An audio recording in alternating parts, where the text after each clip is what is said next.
Темірхан Медетбек, тәуелсізбін. Тәуелсізбін, тәуелсізбін мен бүгін. Келді міне азаттығым, теңдігім, бостандықта бойлығым мен ендігім. Шешіл енді шермен болған шердүнім. Қарсы қарап, қатал мынау заманға, айналдық біз қайтпас қайсар қамалға. Алды бүгін тәуелсіздік тау тасым, орман көлім, далам менен баламды. Жаным менің, қаным менің тәуелсіз, арым менің, жарым менің тәуелсіз, заңым менің, бағым менің тәуелсіз, әнім менің, дәнім менің тәуелсіз.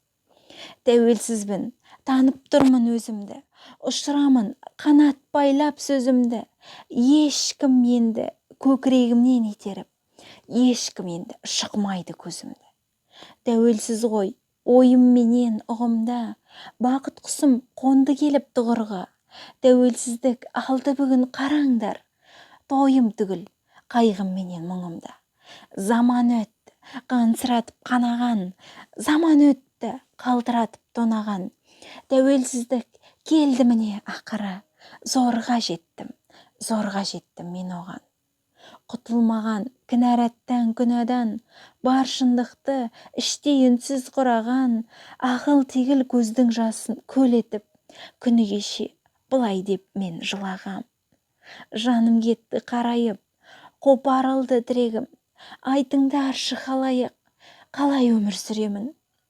Қалай жүрем, темірден соғып шыдам төзімді, көріп едім бәрін мен, ойып алды көзімді. Қалай жүрмін, құламай, қазды менің түбімді, сөз айтып ем шыдамай, қырқып алды тілімді.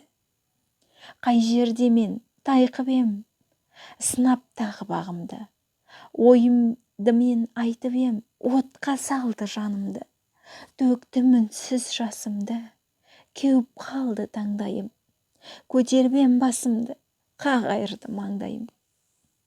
Күні кеше дәл осылай жылағанмын көздің жасын бұлағам. Оқылеген менің өксік демімнен теңіз толқып, тау күңіреніп құлаған. Сон ойласам, умен зәрді ішем мен, сон ойласам, қайғы мұңға түсем мен. Тудық біздер көрінбейтін бұғаумен, жүрдік біздер көрінбейтін кісенмен. Өз жерімде ала алмастан рұқсат, өзімізге жүрдік біздер құрықсап, үндетпестен тастықты да көмейге қойды соң аузымызға құлыпсап. Қапаландық, жәбірлендік, зарландық, өзгелерге жанды қиды қарнадық, қырылдық қой қорғап біздер Мәскеуді, ал Мәскеуден қорған әбіс алмадық. Таптап, қырқып, жоқ етті де нуымды, жазирамды отқа салып қуырды, жуынды етті кәусар менің суымды, шұлғау етті қасиетті туымды. Мұның бәрін ұғынам, жүрек жара, зар заманның мұңынан. Сол кезде мен азаттық деп, теңдік деп, бөрі болып, айға қарап ұлығам. Тәуелсізбін, енді міне мен бүгін, келді кіріп азаттығым, теңдігім, бостандықта бойлығым мен ендігім. Шешіленді шермен болған шерлүнім. Кеуделерді тарылтпасын кек қысып, кетеді одан өрт аламы өрт түсіп. Құс қайналып кеудемдегі жүрегім, сүйіншілеп келер күнге кетті ұшып. Оқушылар, сәлеметсіздер ме? Бүгінгі тақырыбымыз Темірхан Медетбек, тәуелсізбін өлеңі. Бұл өлеңнің авторы Темірхан Медетбек ағамыз 1945 жылы дүниеге келген, бүгінде 74 жаста, әлі де өмірде бар кісі, Қазақстанның мемлекеттік сыйлығын алған, сонымен қатар құрмет ордендерінің иегері, танымал ақындардың бірі. Бүгін соның біз тәуелсізбін өлеңімен танысып шықтық.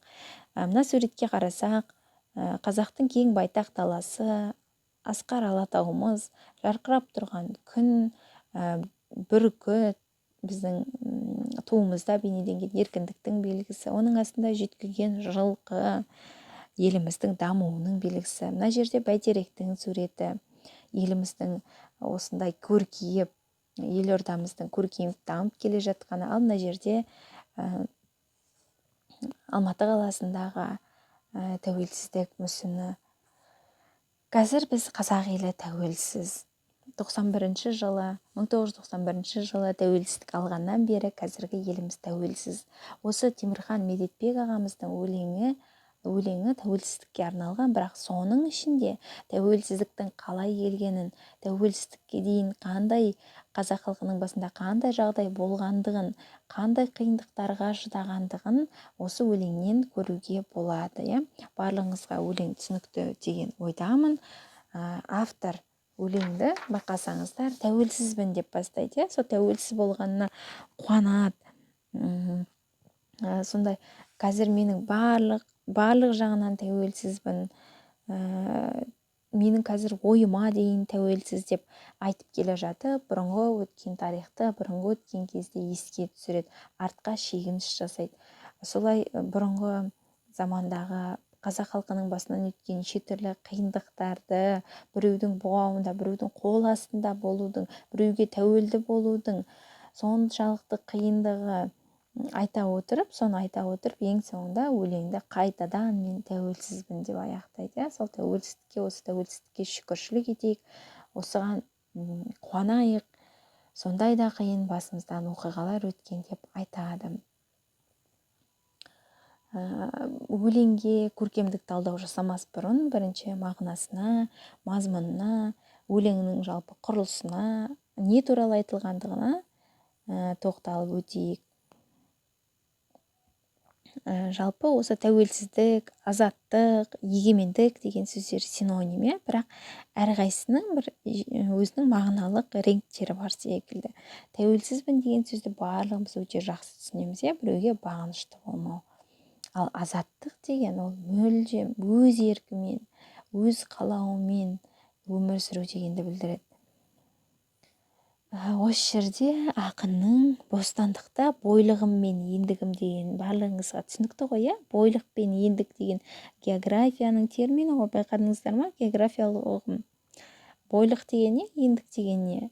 Жер шарын көздеріңізге елестетсеңіздер білесіздер, сонда Қазақстанның шығысынан батысына дейін, оңтүстігінен солтүстігіне дейін барлық шекарасы қазір қандай дейді? Бостандықта, тәуелсіз дейді. Шешіл енді шемен болған шерлі үнім дейді.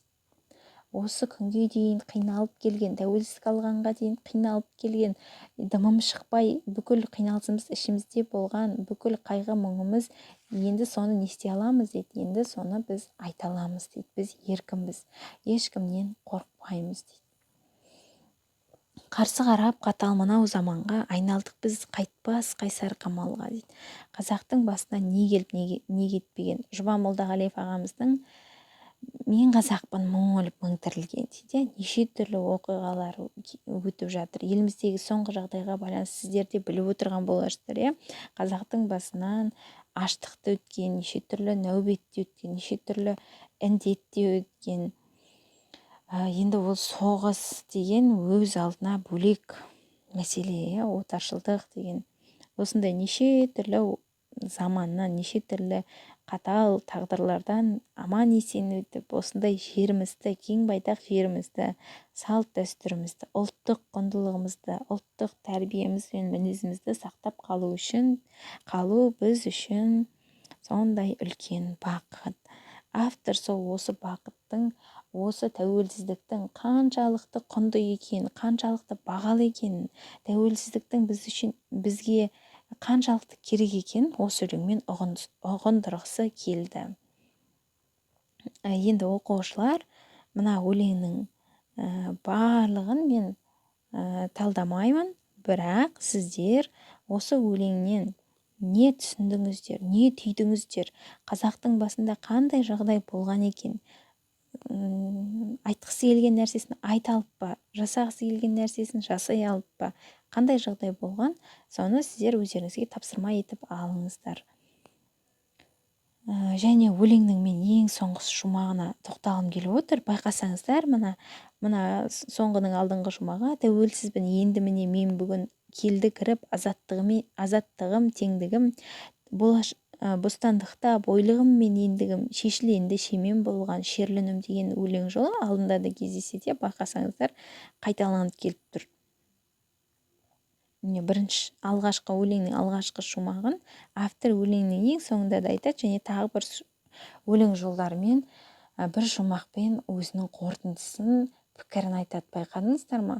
Кеуделерді тарылтпасын кек қысып, кетеді одан өр далама өрт түсіп дейді.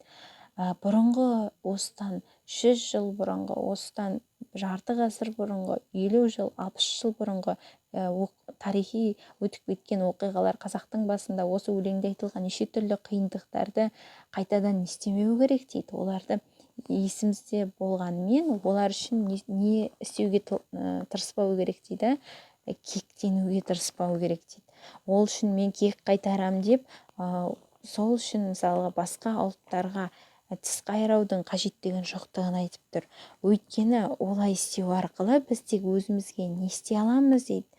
Кетеді одан өр далама өрт түсіп дейді. Ондай жағдайды жасайтын болсақ, біз кектенетін болсақ, баяғыда мысалы кеңес үкіметі былай істепті, орыстар былай істепті деп кектеніп біздер орыстарға өшігетін болсақ, біздің елімізде не туы мүмкін? Сондай дүрбелең, алауыздық, үлкен конфликті, үлкен дау-дамай туындауы мүмкін. Сондықтан